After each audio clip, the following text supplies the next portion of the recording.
Awak tahan depan tak, Bos? Pandai nyebutkan susu dia tu, weh.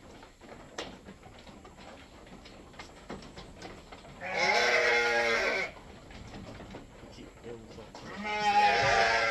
Aduh lah kecil tu lah. Baik-baik tai tu apa kena masuk dalam ni. Nak dia punya kucing. Apa tu susu tu. Situ.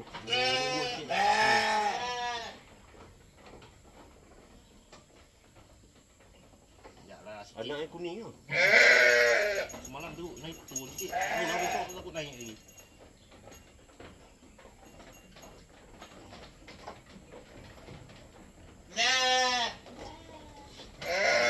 Susu mak kau nak bagi baby.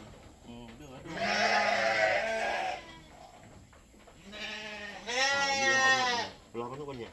Dua banyak. Dia nak kena urut lah. Kejap.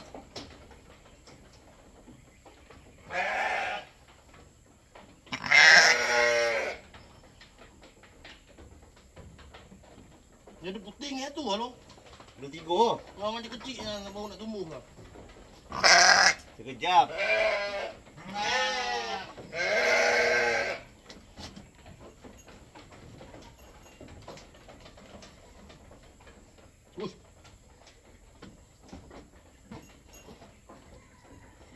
Tu banyak tu. Yang tak banyak.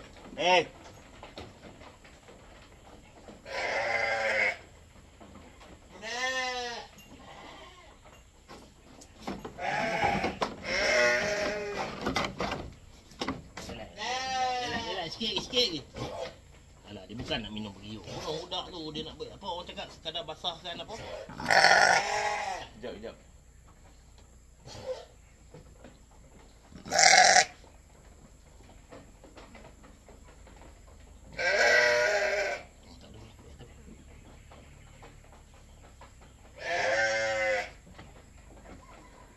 Baiknya ada kotor masuk dalam bawah ni.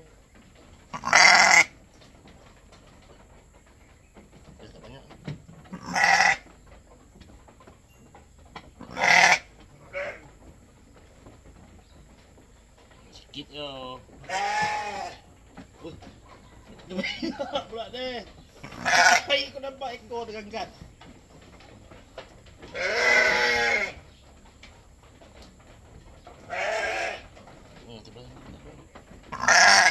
Dah kurang.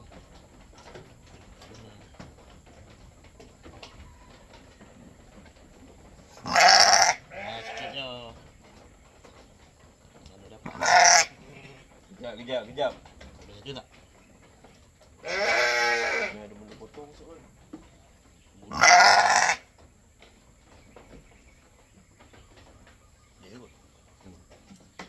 Okey, dah. Terima kasih.